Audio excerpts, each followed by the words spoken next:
चौका जे बैठेली सीता हो बेटी हरदी के नेगबेरा हो। चौका जे बैठेली सीता हो बेटी हरदी के नेगबेरा हो। हरदी लगावेली सुननाया माँ धिया समझावेली हो। हरदी लगावेली सुननाया माँ धिया समझावेली हो।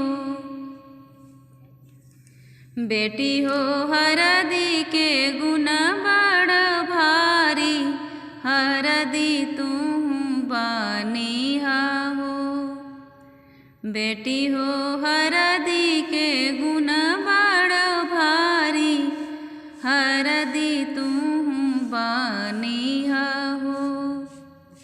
सोरे गो सब्जिया सोरे रंग के सोरे गो मसाला नु हो।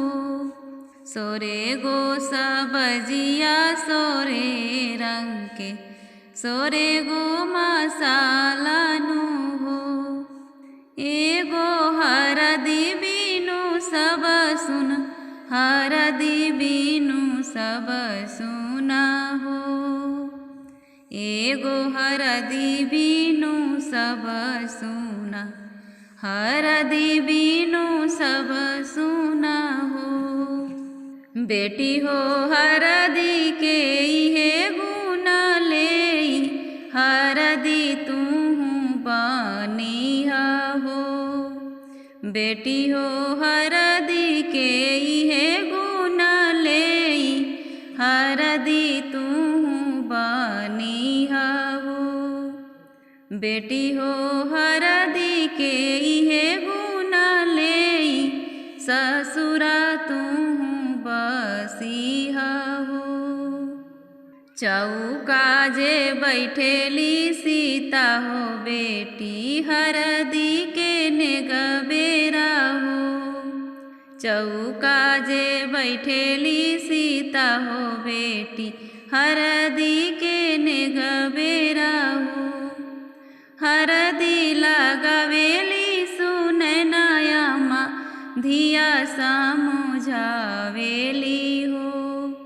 हरदी लगावेली सुननाया माँ धिया समझावेली हो।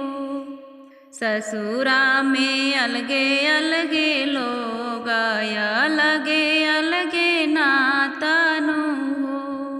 ससुरा में अलगे अलगे लोग अलगे अलगे नातनु हो। बेटी हो हरदी जैसे चमकइहा हरदी तू बानिहा हो। बेटी हो हरदी जैसे चमकइहा हरदी तू बानिहा हो। बेटी हो हरदी के गुण बड़ भारी हरदी तू बानिहा हो।